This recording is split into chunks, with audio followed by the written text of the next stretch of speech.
welcome to you all on this very sunny morning in Amsterdam.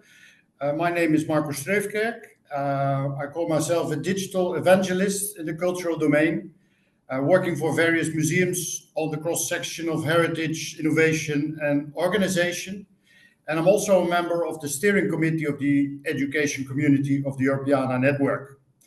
I'd like to say a special word of welcome to Christine Weddick, who initiated and organized this event, and Tamara van Hulst, who kindly volunteered to help us running this webinar.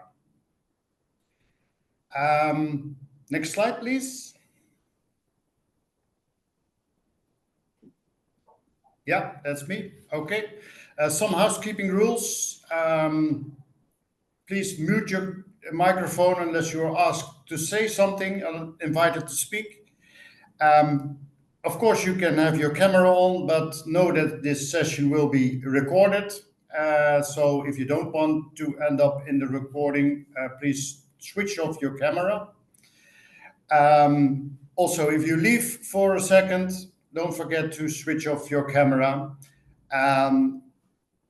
We'll have questions and a Q&A in the end of the session after the presentations. Next one. So this is the agenda, an introduction, and then we have 4 speakers for you, and like I said, the final Q&A. Next slide, please. There will be no slide after this. Yeah, this is the speakers, the one you see my picture, and the others, I will introduce them whenever they're in the program.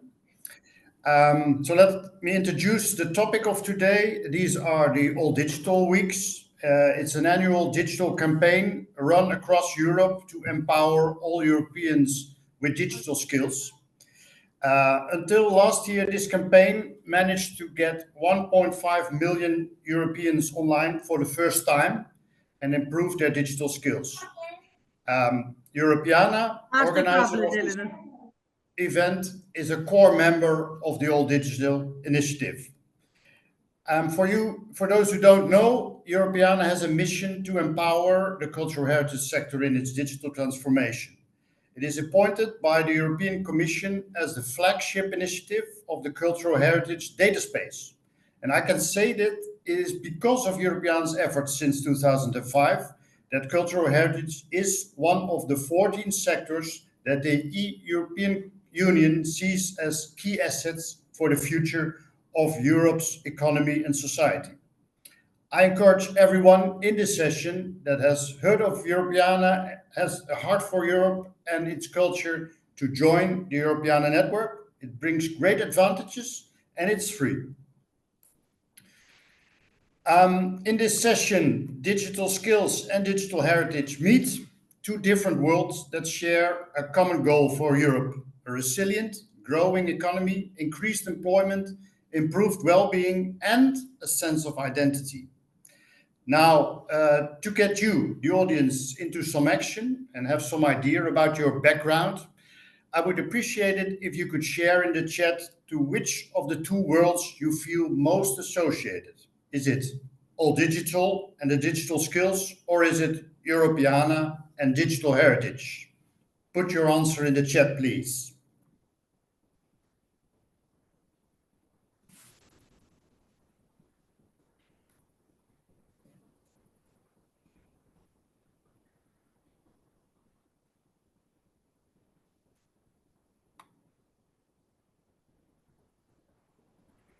I see some sunny pictures.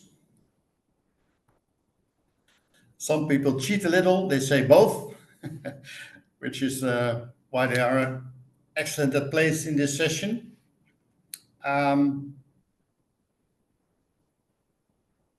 So it seems that most people feel attached to both worlds, digital heritage and digital skills.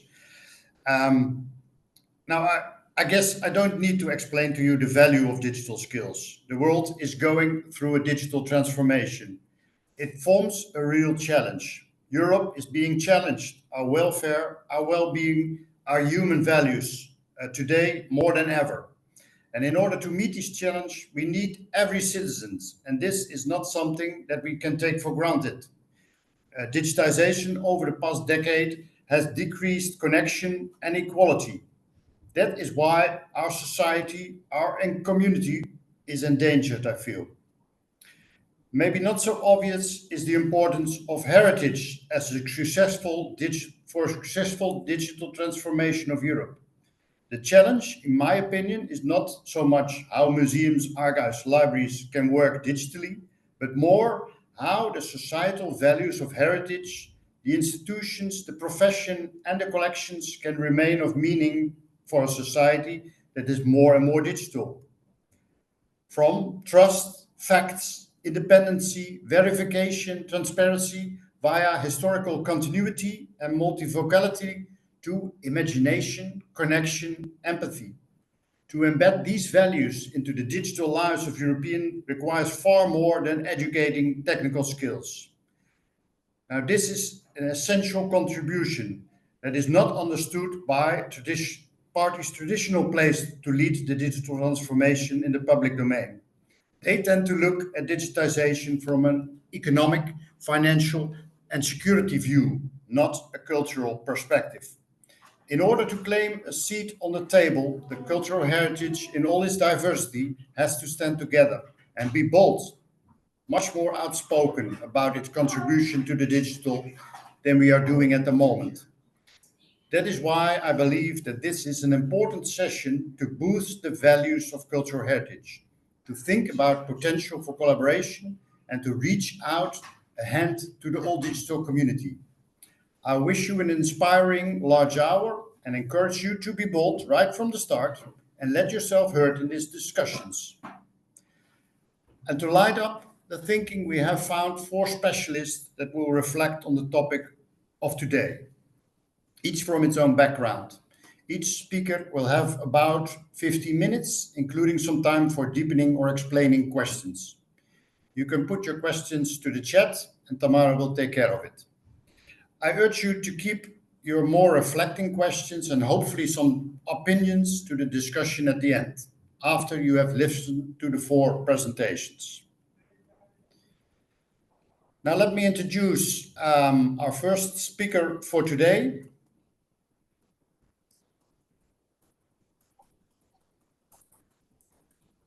Just a second.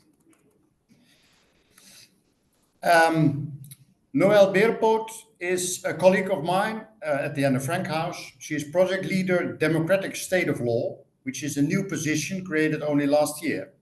Noël is a historian and cultural scientist with a long career working for various heritage institutions. She will talk about what educational effort a big brand as the Anne Frank House is planning and why it has taken on democracy as a new topic. The word is yours, Noël. Thank you very much, Marco. Welcome, everybody. You say the world's being challenged and changing, but that's also for the topic of democracy, of course. Also, what's happening online and what's a fact and what people see as fact. So there are different views on that. Democracy and the Anne Frank House. Here you have you see the house on the Prinsengracht, which is unpronounceable in a lot of countries in Europe. The Gracht, but it's on the canals, and it's the place where the family Frank was hidden as in an annex during the Second World War, and the rule of law had a big influence on their life, and it actually killed most of the people in the family except for Otto Frank. So it's been a topic for the Anne Frank House, always democracy, but the focus has always been for the last decennia more on discrimination, prejudice, so more the one-to-one, the individual to another individual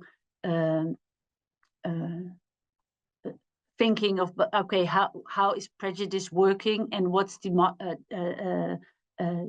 discrimination doing? But then, because of democracy is under attack, you could say, or is eroding worldwide, that if this one-to-one values are all right on discrimination or prejudice, that we try to make that smaller. But if this parapluie, I don't know how you say that, the way you be the protection of democracy, that's what I wanted to say. If that's going to go away, then there's no use of being really nice on individual level if the state level is not protecting you anymore. Okay, we go to the next slide. So that's why there's a new focus of the Anne Frank House on democracy. Here you can see a quote of Anne. And it says, cycling, dancing, whistling, looking out into the world, feeling young, knowing that I'm free. That's where I long for. And of course, the diary of Anne is worldwide known. And what I do is teaching. So what we are doing is making educational material about focusing on democracy now.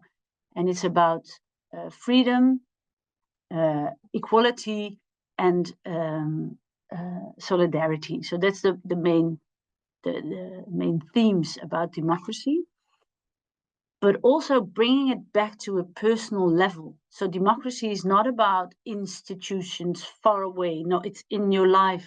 And if you look at the life of Anne, I mean, it changed her life on the spot when there came a new regime. Okay, next slide. So that's the new focus of the Anne Frank House. We had it before. Democracy was always one of our topics, but it wasn't a lot of educational material on it. But now the democracy is eroding, the focus is there. And we're not focusing on the institutions, but the focus is on the value of democracy. Because in the Netherlands, and I see that in a lot of countries, a lot of European countries, last week I was talking to colleagues in Estonia, it's taken for granted in a lot of countries where there is a democracy for a long time. People got the feeling it's there, it always has been there, it's never going to go away. But now, of course, that's changing.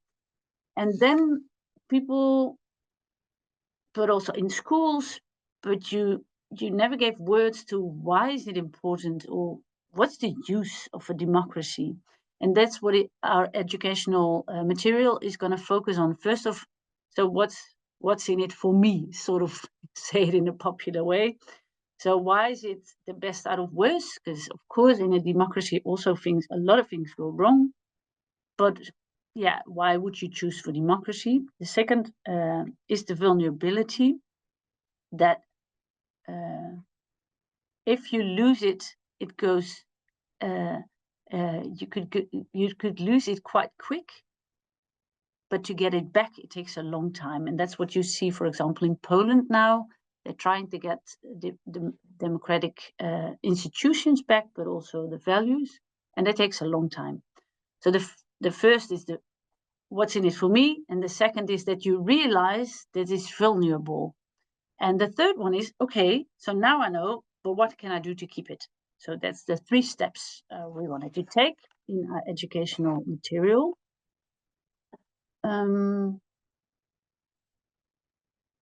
We are working on this with a team of 3-4 people at educational material department, or the educational department of the Anne Frank House.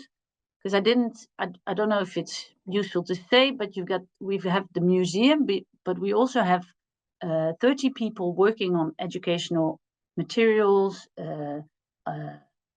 exhibitions worldwide. So it's not only the house, but we go outside. So this material we make, we also publish on the website and translate in several languages. So it's open to everybody. So that's what we do. We've been working on this now for more than a year, focusing, okay, what are we going to do? So these focus points, and now what did we produce? And that's the stage we're getting in now. So next slide. I'll show you some educational material on these 3 points. So the values, vulnerability, and taking action.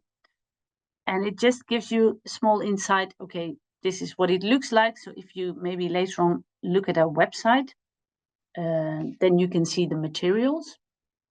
Yeah, all the time I'm thinking maybe I should also introduce myself a bit. I'm a teacher. So we're teaching for mostly high schools, like 14 to 24. That's the focus of the material. But sometimes with democracy, we also do youngsters, say 10 up, 10 to 12, 14. Yeah, I'm a teacher.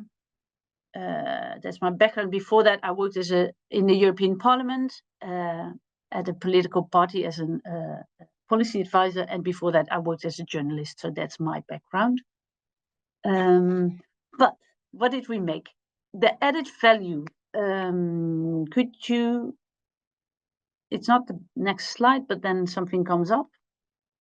We made this is a poster, and it's democracy is everywhere. That's the title, and it's a park, and it's a park actually that is, you can put it in a lot of cities. So it's not focused on Holland or Amsterdam, but yeah, you can recognize it. I think in a lot of countries, and there's somebody saying, well, this park is way too busy, you know, there should be less people, and she's being interviewed by television.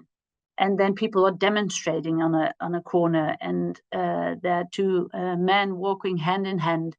And the question to the students is, okay, what do you see that you recognize as fundamental rights, which are in this case the Dutch Constitution, but in other countries you can say also in Declaration of Rights, Human Rights. So it's really about daily life and democracy. And yeah, there's also things you can do with this poster. And next slide. Then we also made, but this is only in Dutch yet. We're going to translate it, and it's called about fundamental rights. And you have to put them in an order. So they're on your table, and then you have to put the order. Okay, the most important fundamental right you put on top, and then you have to discuss with your neighbor. So you have to give words, as we say, think, pair, share. So first you think, then you pair, so you talk to your neighbor, which is really safe instead of the whole class, and then you share with the whole class. And it's as simple as the offering the experiment is with these fundamental rights, but it makes it really good because you have to give words. Why is the right to privacy important, or more important than the freedom to vote, of the right to vote, or the freedom of expression? So these are things that, yeah, if you have them, they feel really natural, that as if they're always there. But you start, so we also flip it. Okay, what if you lose it?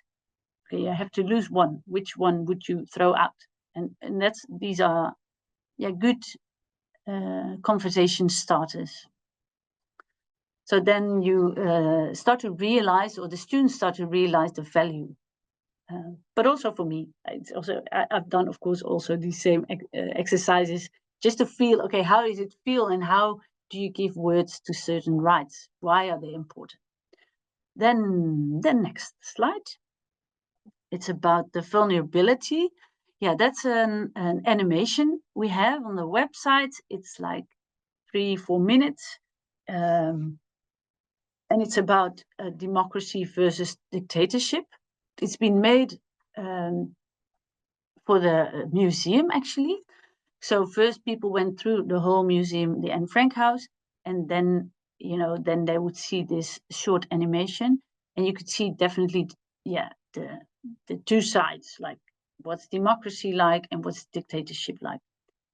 now we have it on the website so everybody can see it. The reactions are people who live in a more autocratic, under more autocratic regime. They really value this animation. But people who live in democracies for a long time, they say like, yeah, they're more critical. So that's interesting. So we're still working on that one. Also because the picture is a bit black and white, as if in democracy the sun always shines, there are no problems. That's not the case. So we're also working on materials of the imperfections of democracy, because of course you got in Holland rule number 1 of the constitution is equal rights, non-discrimination. But in the real life, as I'm looking outside here in Amsterdam, of course, there's also discrimination. So it's not a perfect society if there's a democracy, but you can see the difference with dictatorship. And next slide. Oh yeah, that's also, I was thinking maybe I see some questions, but that's later on. I told you a bit, that's taking action actually, which is there. That's a start. What can you do? This is also a way to start the conversation. So conversation starting, these are also cards. The question is, what do these cards have to do with democracy? And then the question is there something you would do? This is in Dutch, because it's just been made 2 weeks ago. So I'm still working on it. And the first one, the one standing there with a verrekijker, I really don't know what that is in English. And it says, look farther. So, investigate, sort of. And the other one is speak out. And then the question to the students is, of course, okay, do you do that? Do you dare to do it? When do you not speak out? What holds you from doing that? These kind of conversations. And that it's important, to speak out, and why. Yeah. And next slide. I think I've got one more slide. Oh, I've got 2 more slides again. Okay, that's stories that move. Yeah. Then we also have interviewed a lot of young people. It's been an educational material of the Anne Frank House for a long time, maybe 10 years it's been developed.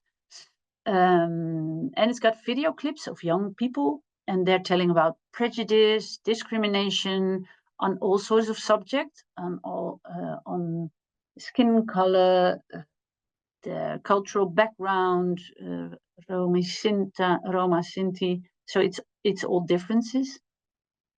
Also about anti-Semitism, of course. But now we also interviewed young people from different countries about democracy. So there are 10 clips now also about democracy on this website, which is really peers to peers. So it works really good, especially with these cards that I just showed, that first you think, pair, and then you share, and then you see a young person telling about, okay, what he or she did with democracy, or that she was hesitating to go to a demonstration because she didn't dare, but then she decided to do something else. So it's also a way of showing, okay, this is what you can do. Or there's Amjad, he's a guy lives in Holland now, and he comes from a country farther away. And I'm not sure, I think it was Iran, but he said, I'm so glad to be here, and I can demonstrate, and I do it every day, sort of.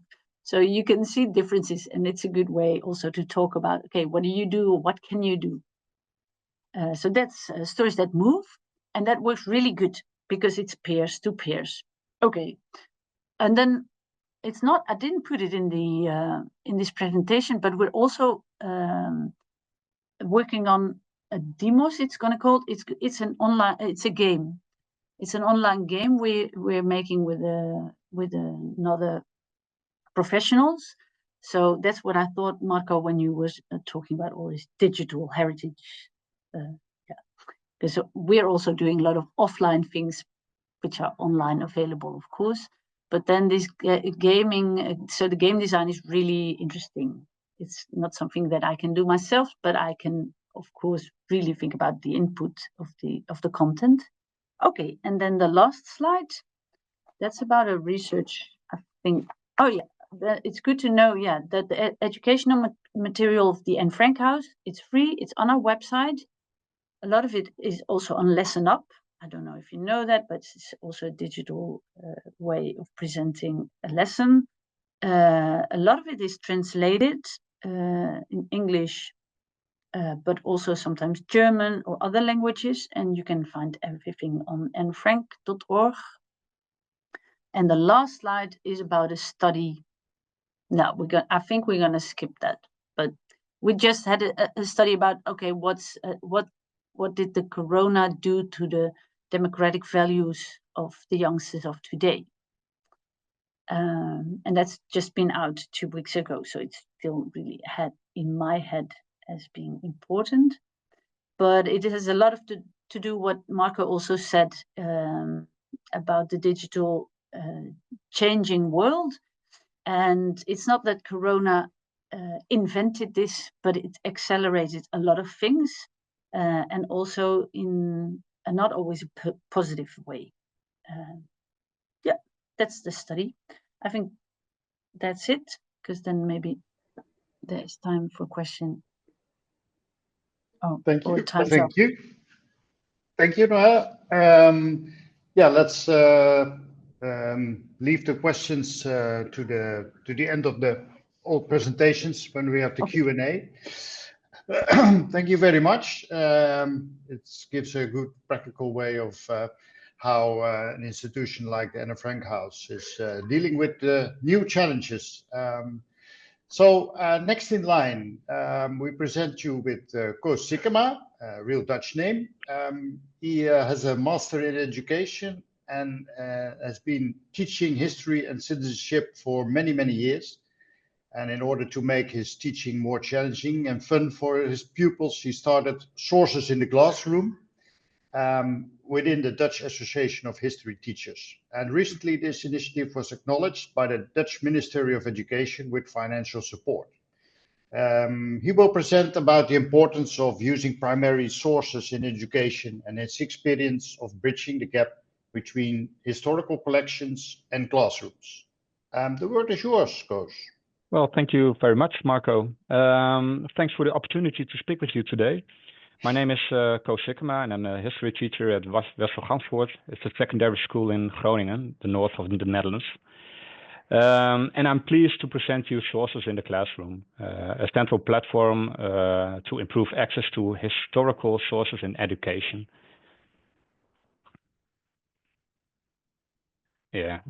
And first, I would like to tell you what the current situation is in history education. Like Noelle already said, there are many things we would like to teach our students, but there is one thing that's absolutely necessary, and that's what the state demands of us. And we see that in many European countries, source-based learning is a mandatory component of the history curriculum. In the Netherlands specifically, the national curriculum is currently under revision. The new curriculum framework is becoming more explicit and detailed, with increased attention to critical source analysis, local heritage, and connection to students' everyday life. But despite these developments, many schools still rely on standardized teaching methods and struggle to incorporate a diverse range of historical perspectives. And as we take a closer look, this is one of the most used Dutch history textbook. On this page, students read about the arrival of Europeans in Central and South America, and the text outlines 3 consequences of this encounter. To make it a little bit easier, here's the English version. And when we read this, I will not read it all, but we can see that this is very presented from a single perspective and fail to reflect a complex and painful history reality.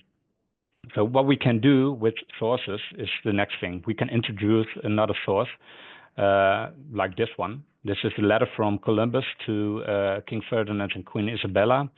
And we can read about the reality right there. So he writes, as a result of the suffering and the hard labor they have endured, the Indians choose suicide. At times, they do so in hundreds at once. The women, exhausted by labor, avoid conception and childbirth.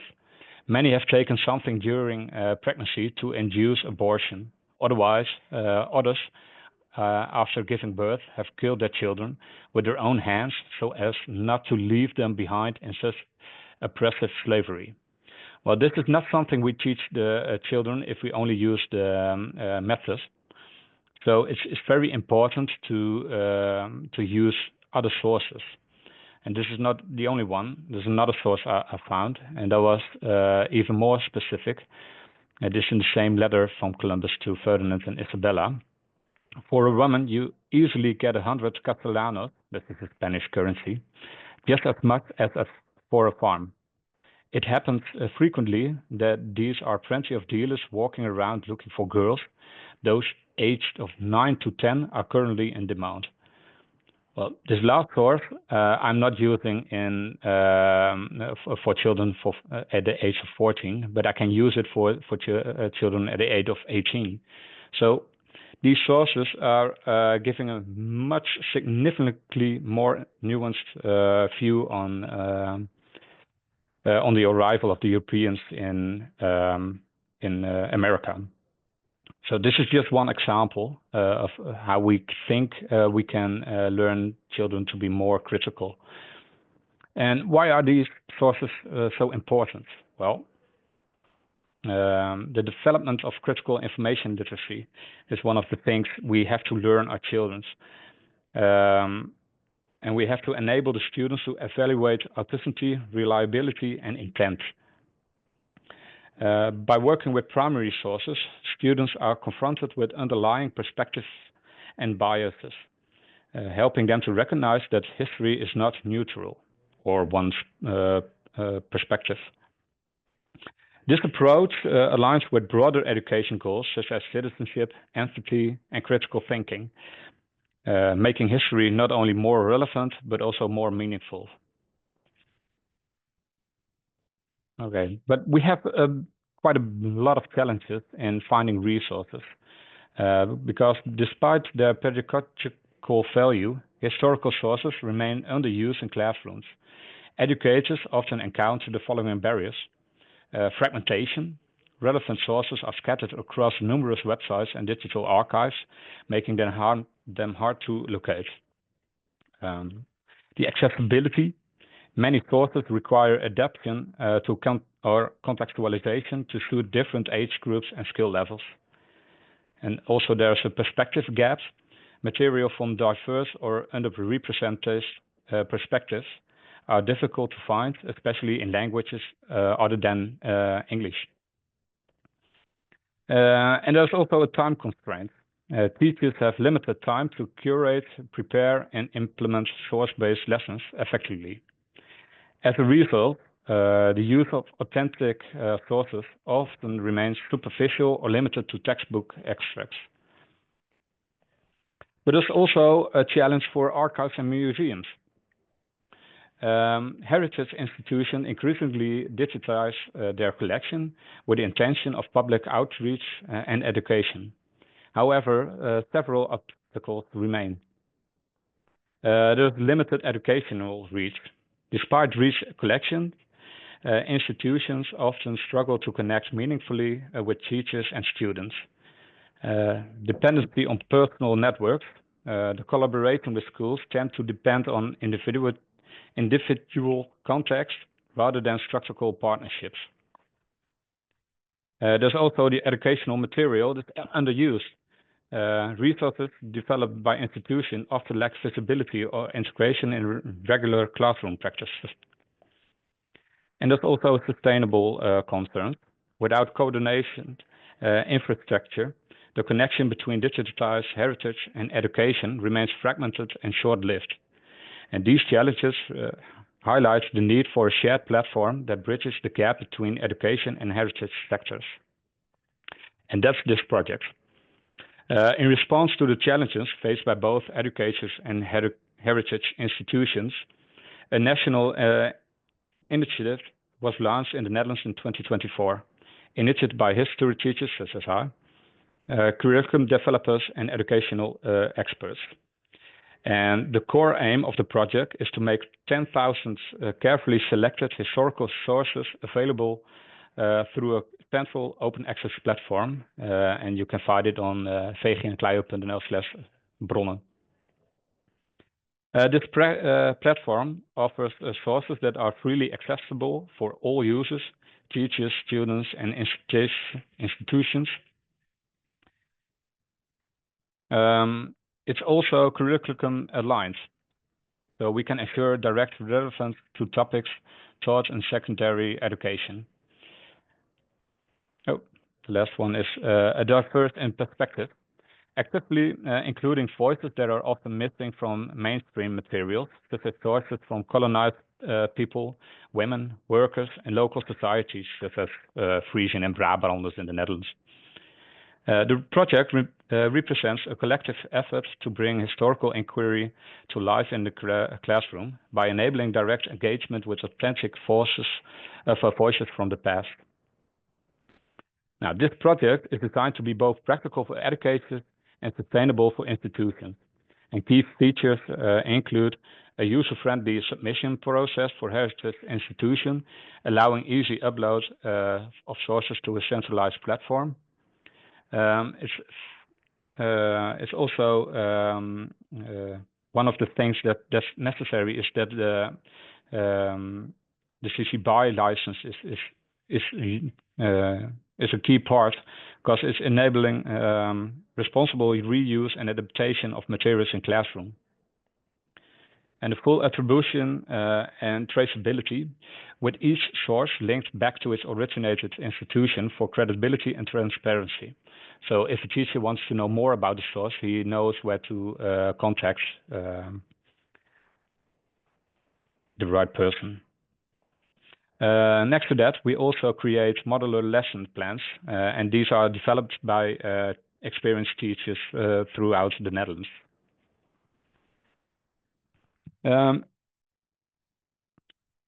Also, there's a professional development workshops we offer nationwide to train current and future educators in working with historical sources.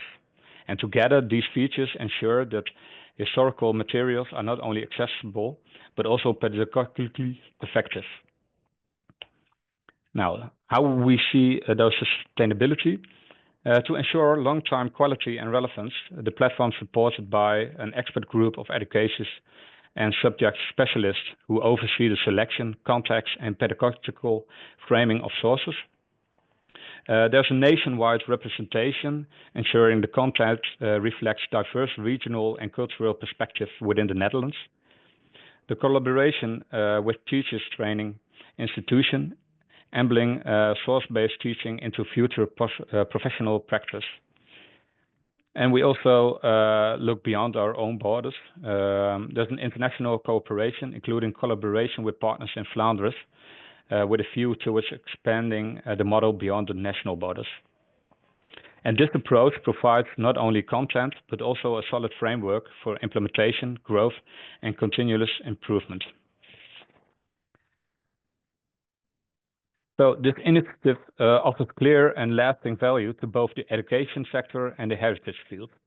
For education, teachers gain direct access to a wide range of high-quality sources that are appropriate in content, level, and historical context. The platform supports curriculum-aligned teaching, while also enabling educators to move beyond textbook narratives and introduce critical inquiry-based learning. And students are exposed to authentic voices and multiple perspectives, helping them develop a more nuanced and inclusive understanding of history. And for the heritage institution, the project provides a sustainable and structured pathway to connect with educational audiences beyond one of projects of or temporary exhibition. Their collection gained greater visibility and relevance by being actively used in the classroom. Institutions contribute meaningfully to historical literacy and citizen education, reinforcing their social and cultural role in society. And by building this bridge between archives and museums and classrooms, the platform strengthens both historical education and the public value of cultural heritage. So if you want to know more about it, or collaborate or contribute, visit the websites right here, or just send me an email to bronnendatabase@vgnkleio.nl. So thank you very much for your attention. Well, thank you very much for presenting, Koos. It's an interesting example of how collaboration can bring even the two worlds, education and heritage, together. I saw some questions to the chat, but please keep them in mind, or if we don't pick them up after the presentations, you can ask them again. So I would like to go next to our next speaker, which is Christine Weddy, who not only initiated and organized this session, but also contributing to it, very active. She has a long international career, and recently that brought her to The Hague, the headquarters of the Europeana Foundation, where she now works specifically on harvesting business opportunity for digital heritage in education. And she will talk about projects where Europeana is involved that are on the cross-section between heritage collections and citizens' education. Christine, go ahead. Thank you, Marco, and thank you for your very valuable reflections at the start and for the presentations, Noel and Koos. They were really, really interesting. And yeah, as Marco said, I am a business development coordinator for education at Europeana, and today I'm going to talk a little bit about the work we're doing in relation to digital citizenship education. Next slide, please.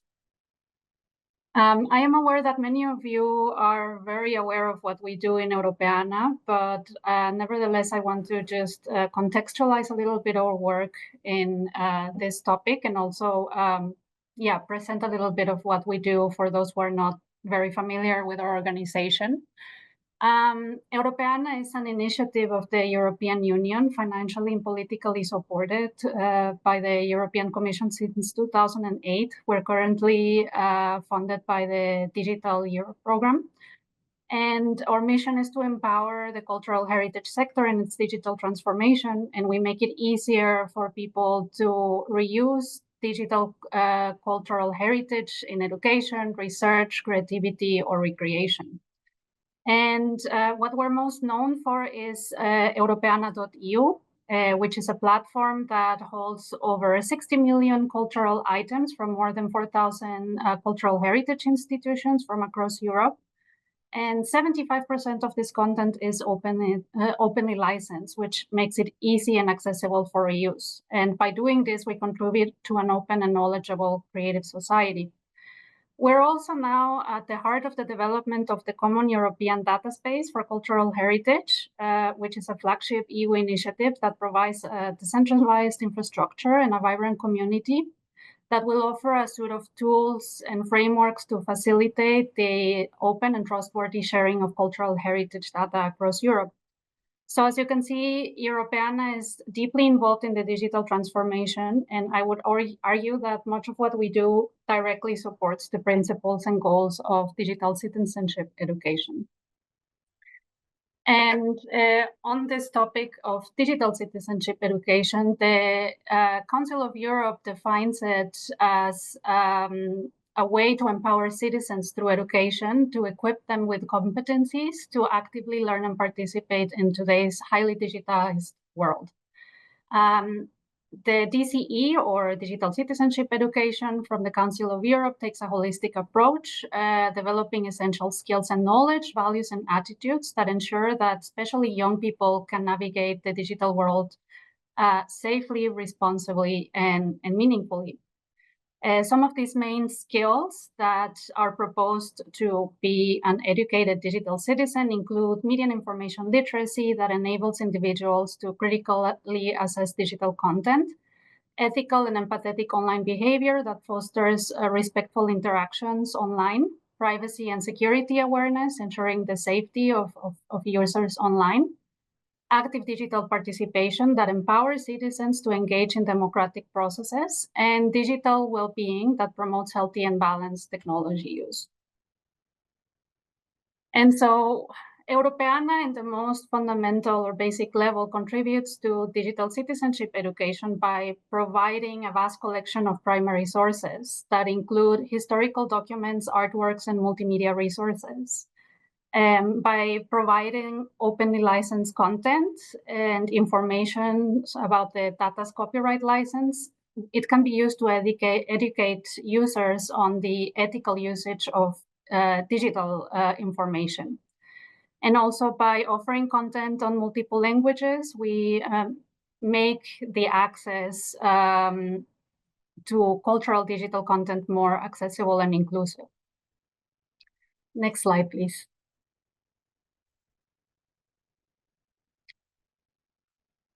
However, access to, I think the 2 more slides, please.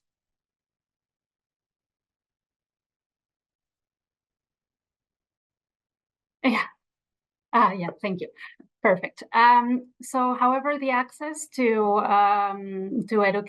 this content is not enough. As mentioned before, an important skill to develop these competencies to be an educated digital citizen is media literacy. And simply providing this access does not necessarily teach this skill, which is why teachers are vital in the role of educating young citizens on how to contribute and how to navigate the digital world.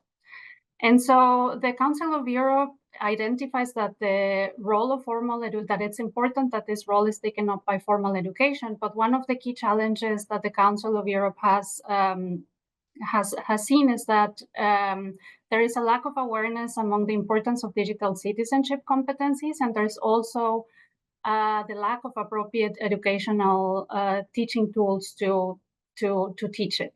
Next slide, please. And this is where some of the work that we do at Europeana may come in handy. Through our work in education with multiple partners and initiatives, we provide educational resources that support teachers to include these open resources into the curricula. So, for example, with our partners at the European School Network, we offer the Teaching with Europeana blog that offers a wide range of learning scenarios and other types of learning materials that also include digital education, media literacy, and digital citizenship. Next slide, please. And with Euroclio, we offer Historiana, which provides ready-to-use classroom materials of many kinds for history and civic education. Next slide, please. And so one of the resources that I would like to focus on today, because I think it's very relevant for the topic of media literacy, is the Watching Videos Like a Historian toolkit. This toolkit was developed as a product or outcome of the project Watching Videos Like a Historian, which was a project funded under the Erasmus Plus program and was coordinated by our partners at Euroclio. And together with the organizations that you see on the screen, we created the Watching Videos Like a Historian toolkit. Next slide, please.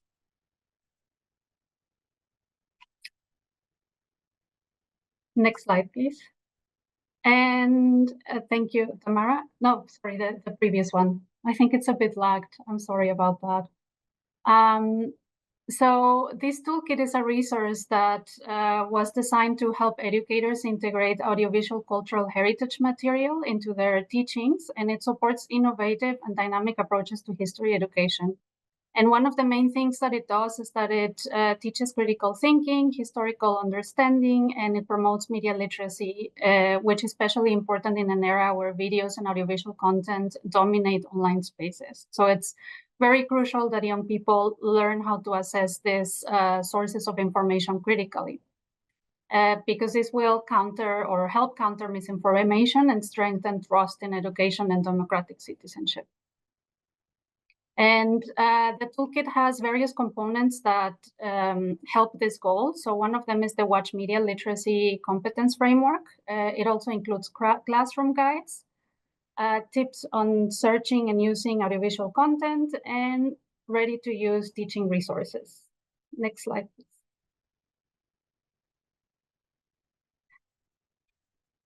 And so the Watch Media Literacy Competence Framework, the WATCH stands for Working with Audiovisuals to Teach Critical History, is a framework that demonstrates very specific critical competences that are related to consuming and working with audiovisual media. And they're very helpful when teachers are teaching students how to work with audiovisual content from a historical perspective.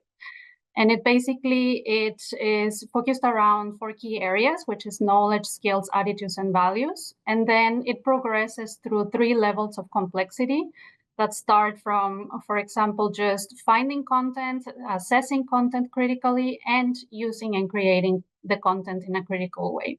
And in total, these are 12 competencies. Next slide, please.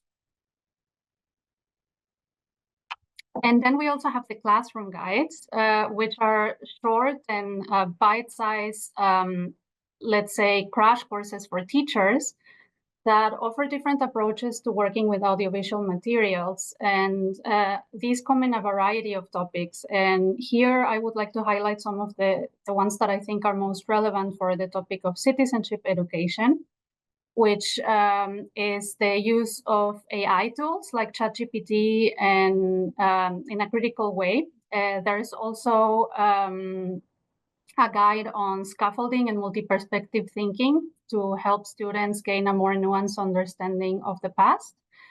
There is one also on media literacy that highlights the differences between concepts such as information disorder, disinformation, malinformation, etc. And it also includes a guide on how to find audiovisual material and how to create audiovisual material. And in addition to that, Europeana has also contributed with 10 ready-to-use audiovisual galleries that can be actually used on the materials that I will explain in the following slide. Next slide, please. And yeah, just to quickly wrap up, this toolkit also includes ready-to-make ready-to-use classroom materials. These come in a variety of formats that can be used in different topics or for different age groups. And they can be really customized to the needs of the teacher.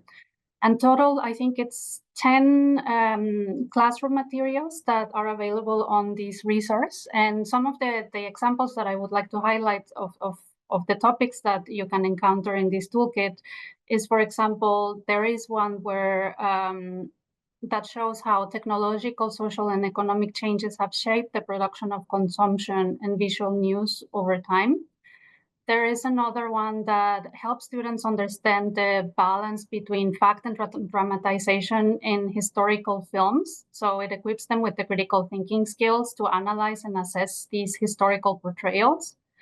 And there is also a resource focused on advertising, where students examine how the techniques used in selling products have reinforced and reflected social norms and how these norms impact their daily lives.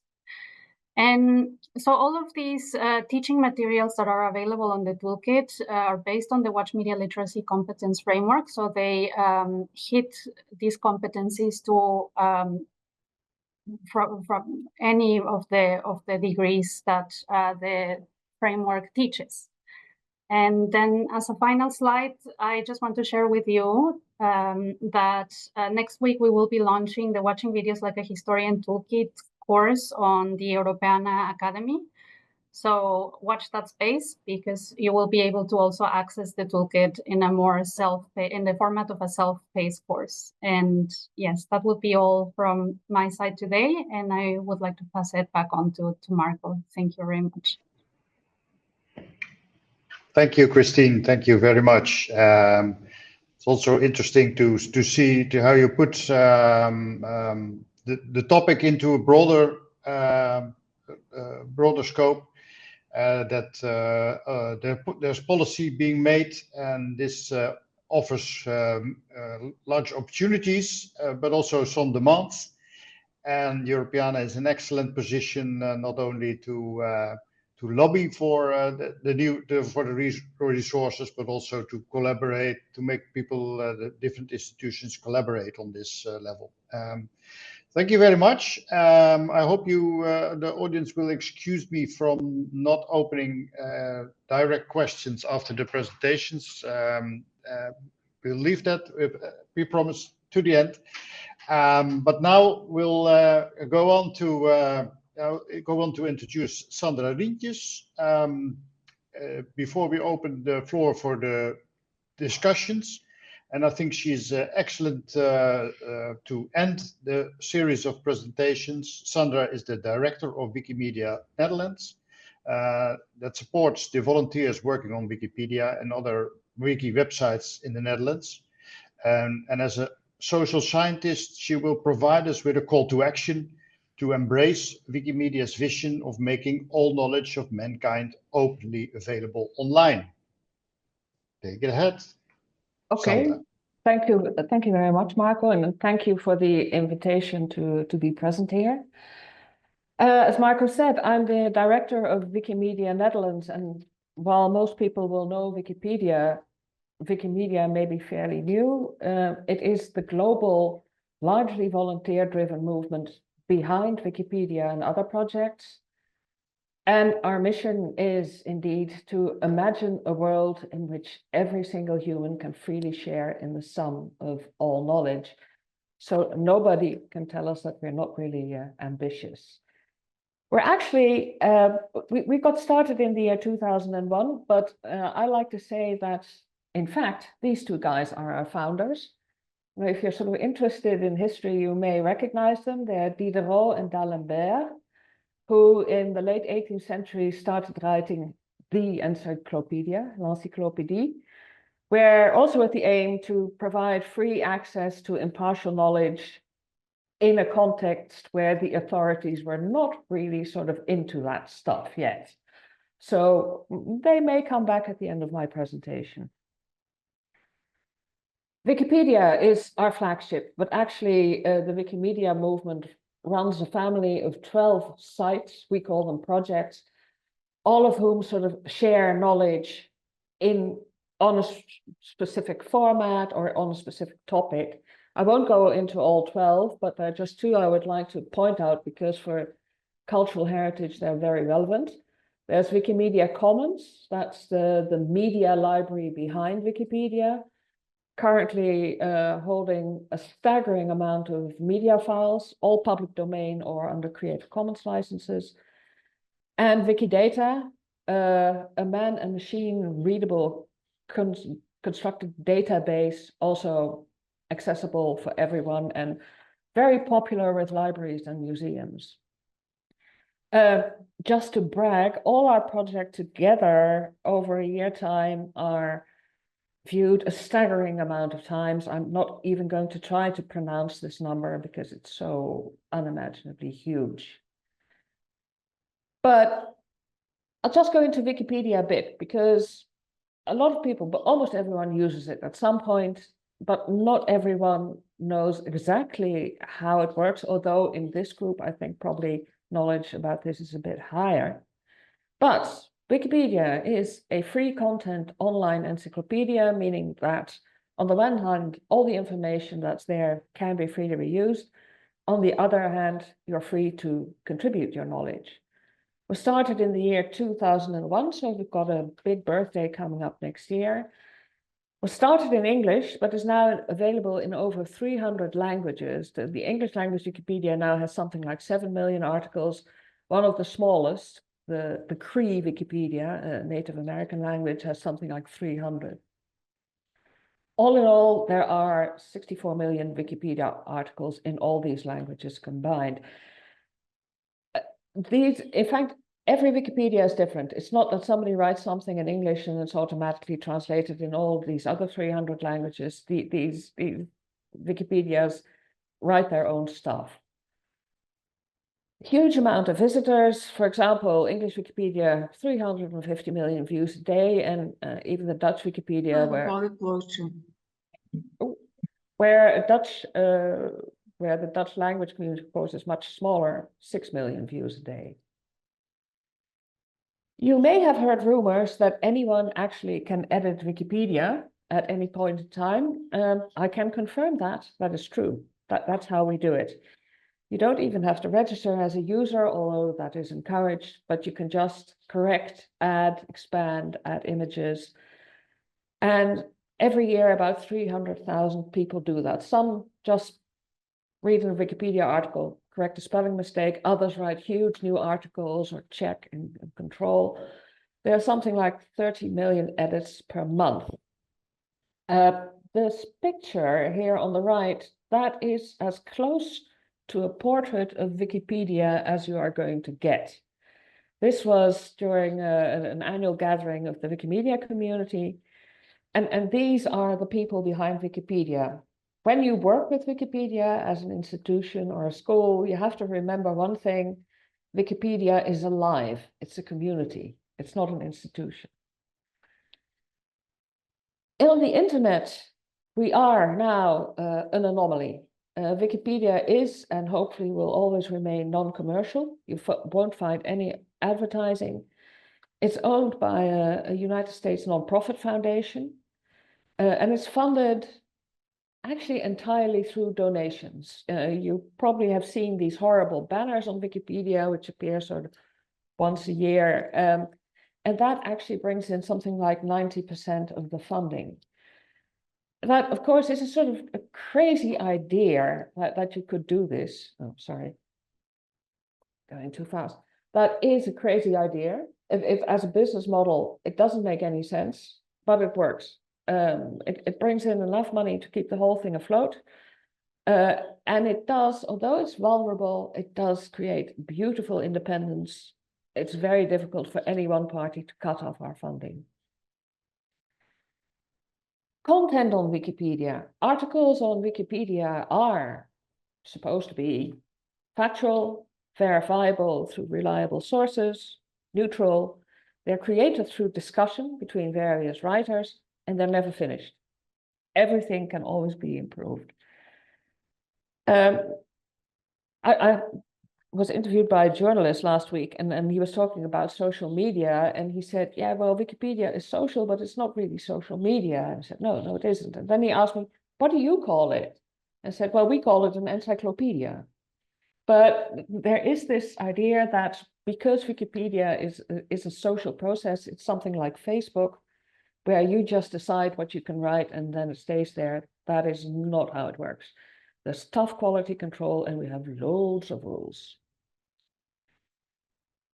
Over these 25 years, Wikipedia has sort of grown into the thing that is there for whatever question life throws at you.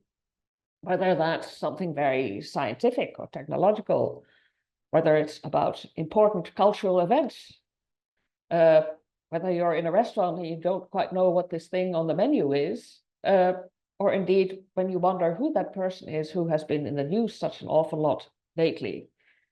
Just as for some information, the article about Marine Le Pen, I think it exists in 90 different languages.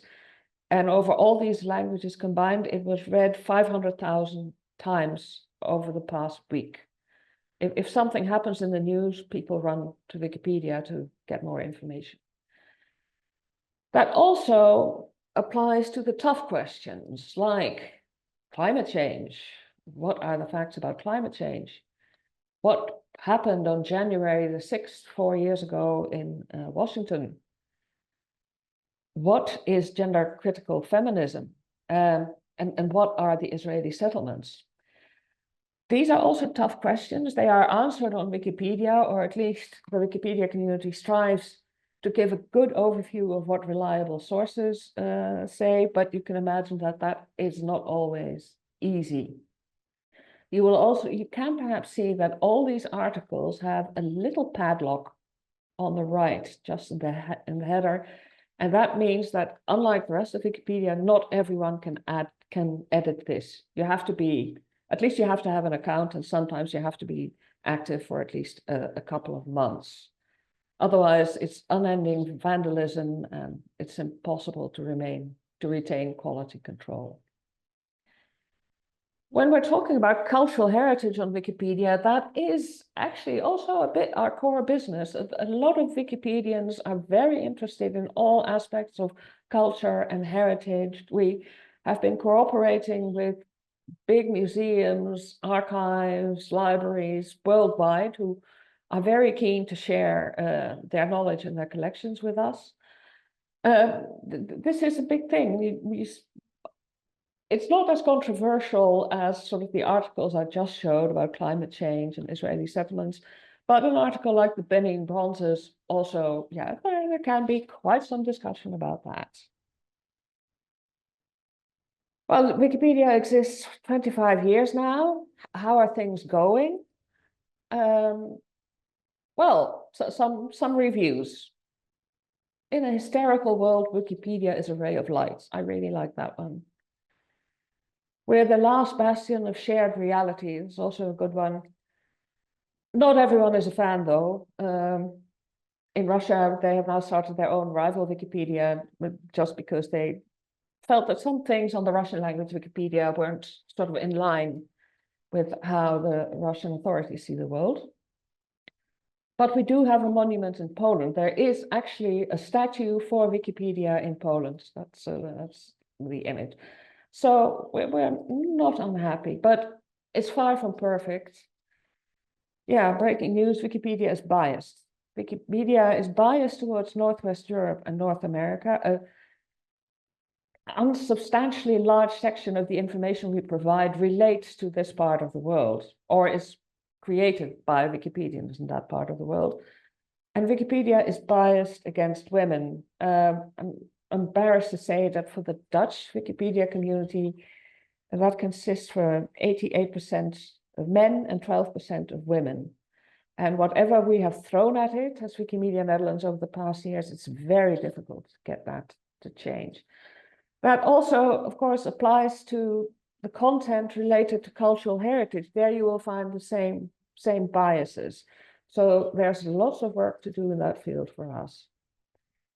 Also, what we see now, Wikipedia is now in its 25th year taken seriously. It's almost an institution, which means that we also get some unwanted attention. It becomes more important to people that Wikipedia gives the information they want it to give. This was, in a way, funny. North Face, the company that produces backpacks and outdoor clothing stuff, had made lots of beautiful photos of nature and wildlife spots, and they were contributing those to Wikipedia. That was very kind. But then we realized that almost in all these photos, there was someone with the North Face logo and a North Face backpack. So yeah, that's not what we're there for, especially since they weren't paying us for it. So the photos were removed and North Face apologized. What's not so funny is this. Are Croat nationalists pushing a political agenda on Wikipedia? The answer to that was yes, they were. They tried. Both on the Croat language Wikipedia and the Bosnian Wikipedia, which are fairly small communities and therefore vulnerable to sort of hostile takeover. But it was discovered and dealt with, but it was a horrible incident.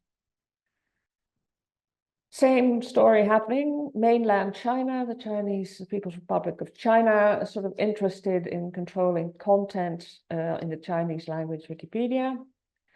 Also measures taken that people located on mainland China sort of can only make sort of restricted have restricted influence on what happens on Wikipedia. So yeah, this has been going on. Basically, we've been fighting the disinformation since we started. But as several speakers said, this is a very strange time, very strange world. What is going to happen? DoD, that's the Department of Defense from the United States, is actually removing information that they don't like anymore from their websites. So information also concerning heritage and history is disappearing as we speak. Same here, web pages by the US government also on important information like health are removed, so access to information is reduced. Wikipedia is preparing for increasing threats to editors. This headline is a bit misleading because we were preparing for increasing threats to editors worldwide, because that's a tendency, also in places like Russia and Saudi Arabia. And then President Trump was elected, so now our concern also expands to what happens in the United States.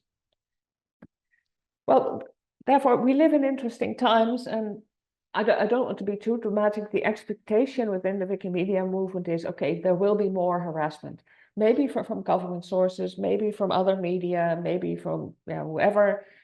It's going to be tough. We don't expect to be annihilated. We think we are resilient enough and smart enough, and also have enough money in our bank accounts, because we've been sort of very careful with the money, so we have good reserve to be able to deal with whatever is thrown at us.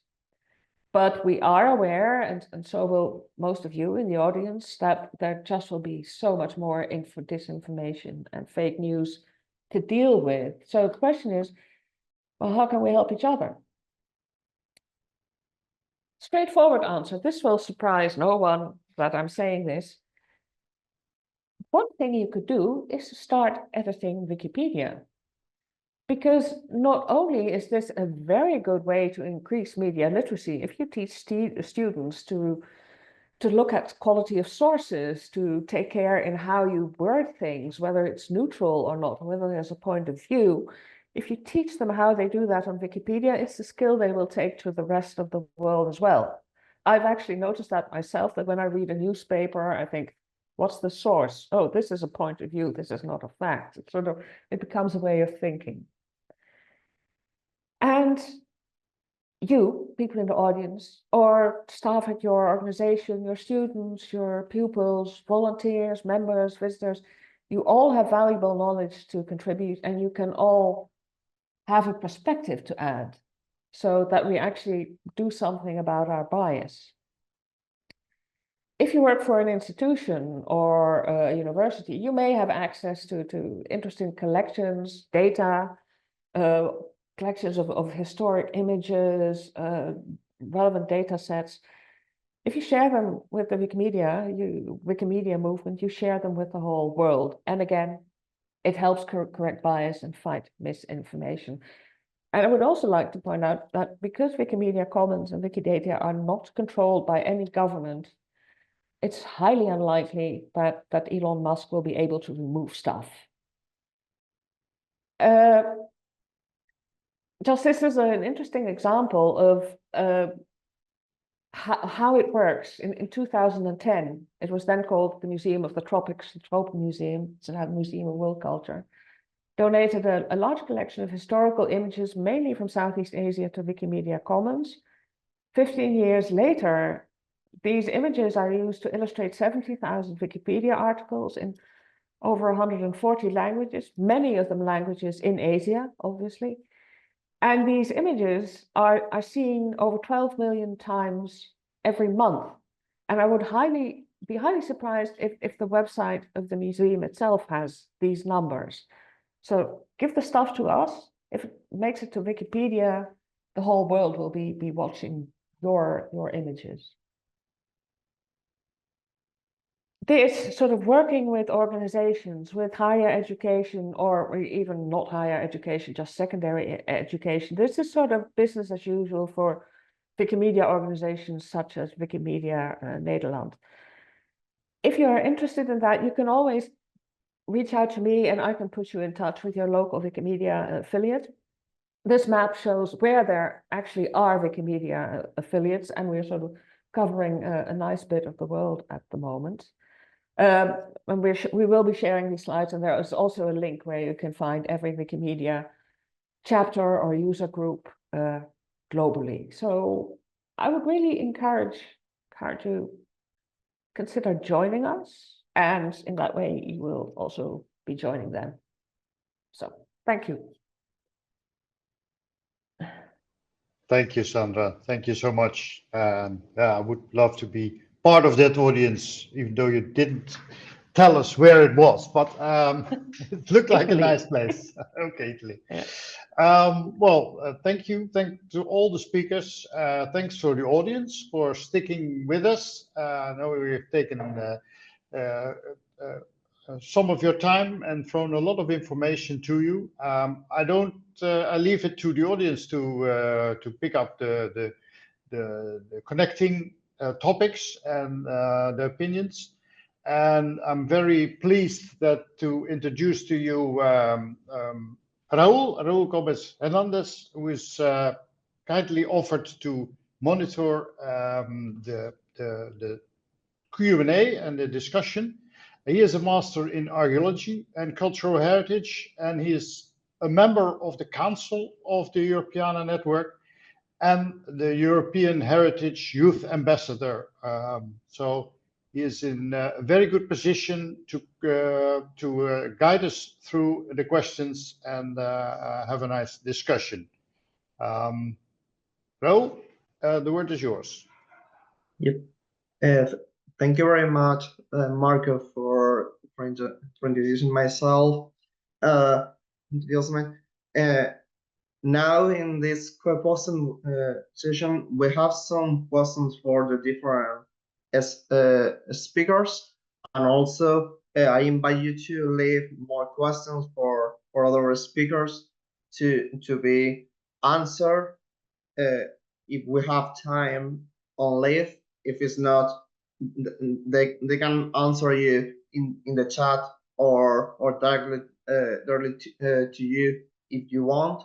So in this case, as we have much time, we go directly from the questions to the audience. We have 2 questions for Noel. The first one is from Ronald Haynes. It says, can the Anna Frank House provide kind of a study or template of how digital heritage and good storytelling can effectively inform our education for citizenships? Any option to help us to collect other examples to share?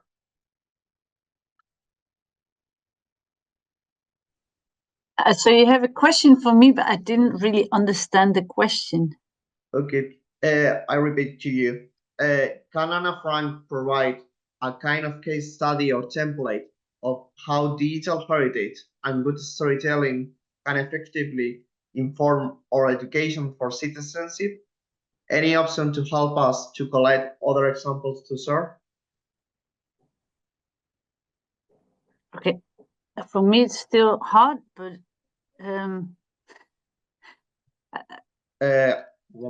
Man, if it's not, I can copy the questions to you.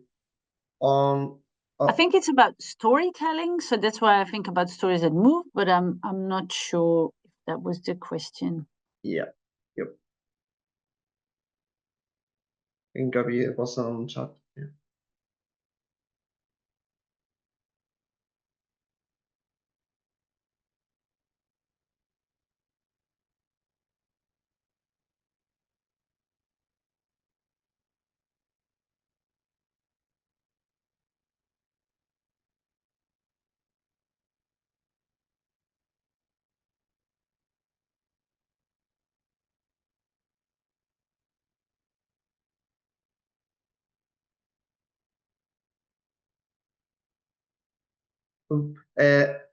Are you muted? You're muted.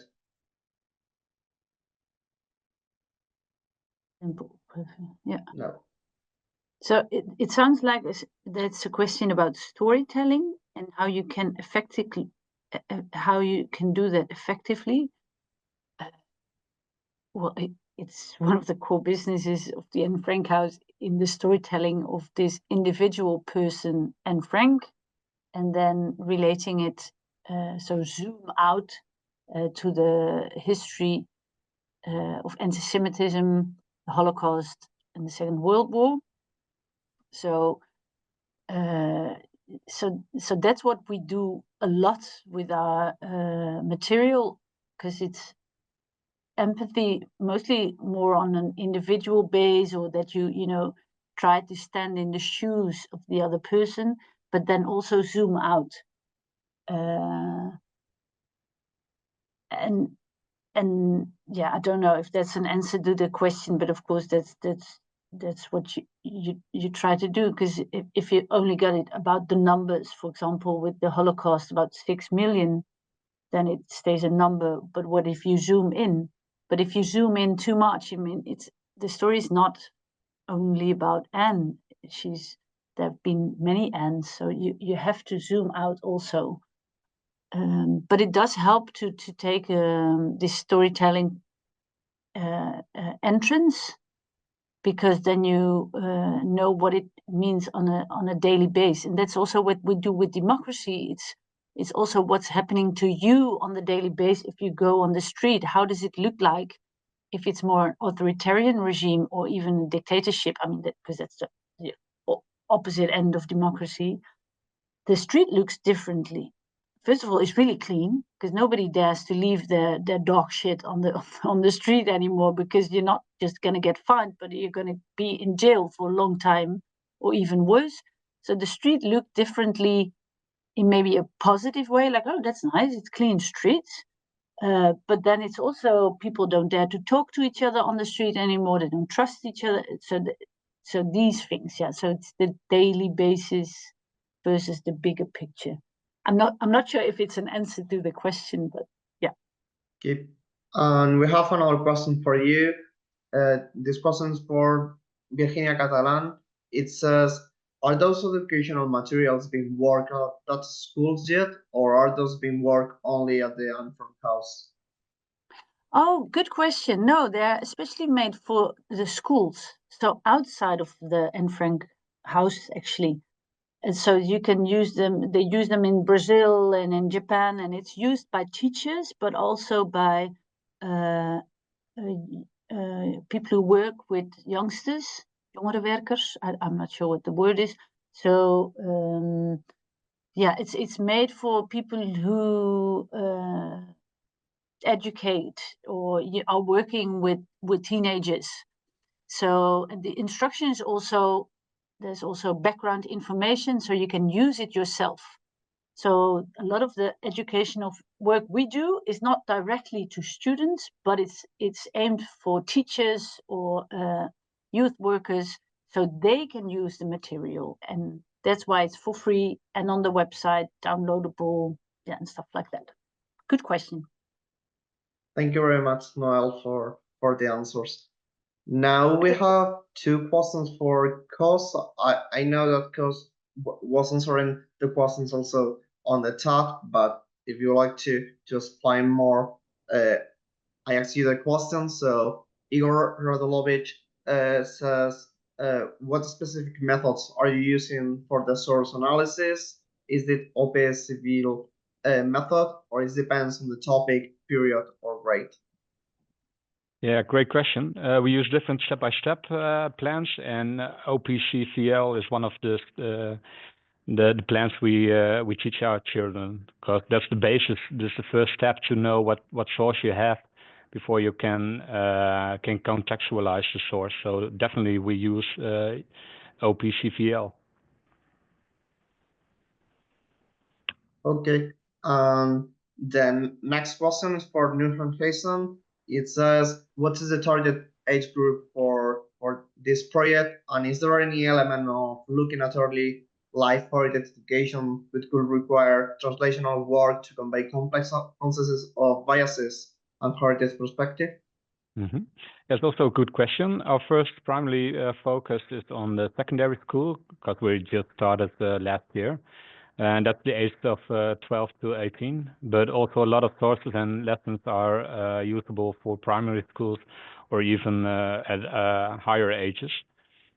And we also indeed try to start heritage education as early as possible. In my presentation, I told a little bit about the proposals to our government to change the curricula. And one of the proposals is to start at the early age of to use heritage to teach our children about the past and how to participate in the society. And the third question, I think, was about the sources and where they come from and the biases. Well, we use a lot of we can use a lot of sources from outside the Netherlands. Those are not in Dutch, but we have to teach in Dutch, so we have to translate a lot of sources.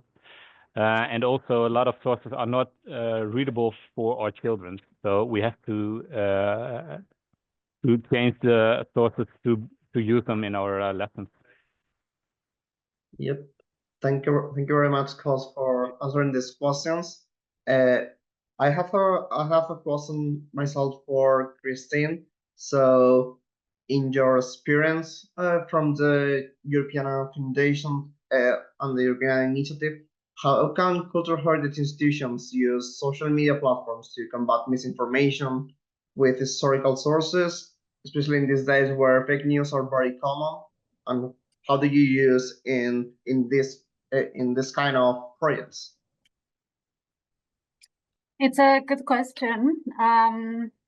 And I think it's also a very, it's a little bit of a contentious question at the moment, also taking into account who are the people who own these platforms and how cultural institutions and institutions such as Europeana decides to use these platforms, or whether they even want to be on this platform. A good example is, for example, X, or even Meta now with their changes in policies around the topics of DEI and discrimination, etc.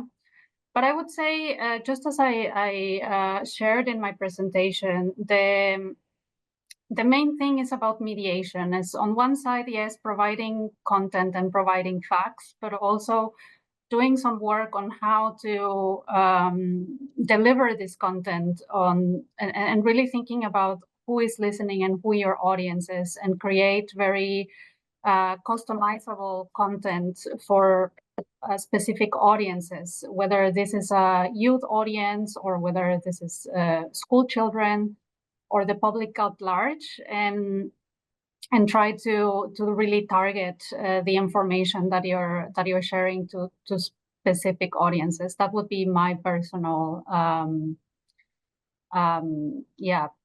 strategy to do this. Thank you, Christine, for this reflection. That is a current topic, everything, and we think that it was really useful. And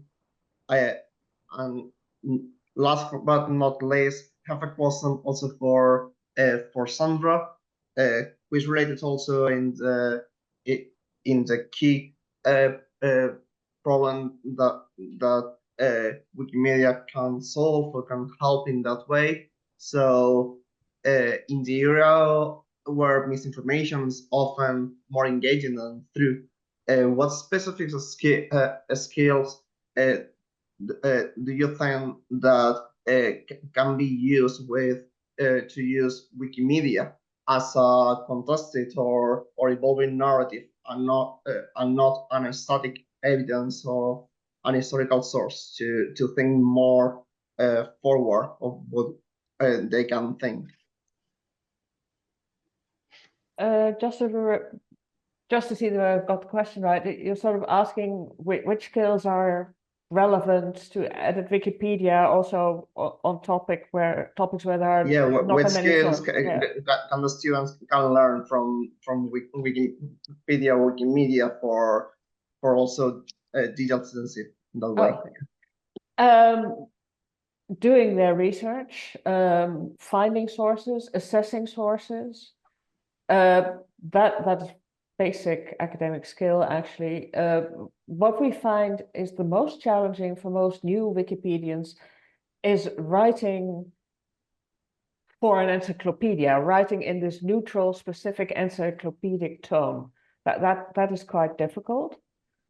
And also a skill that people will sort of, either they have it already or they learn it, is the negotiation behind the scenes. How do you discuss with other Wikipedia editors about how are we going to phrase this in a neutral and verifiable and correct way? These are sort of very highly relevant skills, which you need them for Wikipedia, and you can learn them by editing Wikipedia. Thank you very much, Sandra, for it. And finally, I would like to open the floor to all the speakers, also to answer this question that what do you think are the skills that the students need to learn or need to teach in these days where misinformation and also the information can be manipulated or biased in that way, and how historical sources can be a way of using for contested and for evolving these narratives from your experience as teachers or as learner and users on the ways.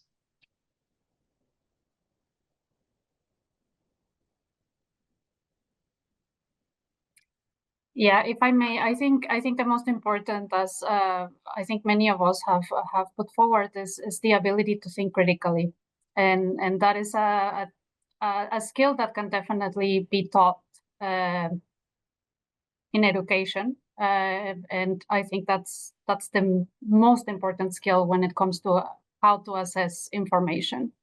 And obviously the very academic skills that Sandra just shared, which is triangulate information, compare information, go to primary sources. But I think the main thing is about critical thinking skills, which is also why I think high quality education is key for developing these skills.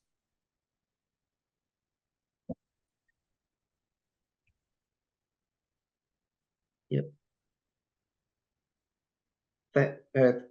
Thank you very much for answering this question, and also for participating in this in this webinar about digital citizenship in the all digital week with the European education community. And I leave the floor for Marco if you want to say some words. Yeah. No, I think I won't go into the challenge to find the connecting line between the presentations, but I think they were it's a multifaceted topic, and hopefully we did some help. We helped the participants to get some inspiration to look at what they can do in order to keep the values that cultural heritage stands for relevant in a more and more digital world. So thanks again to the speakers. Thanks to the audience for staying with us. And here in the Netherlands, it's lunchtime. So enjoy the lunch.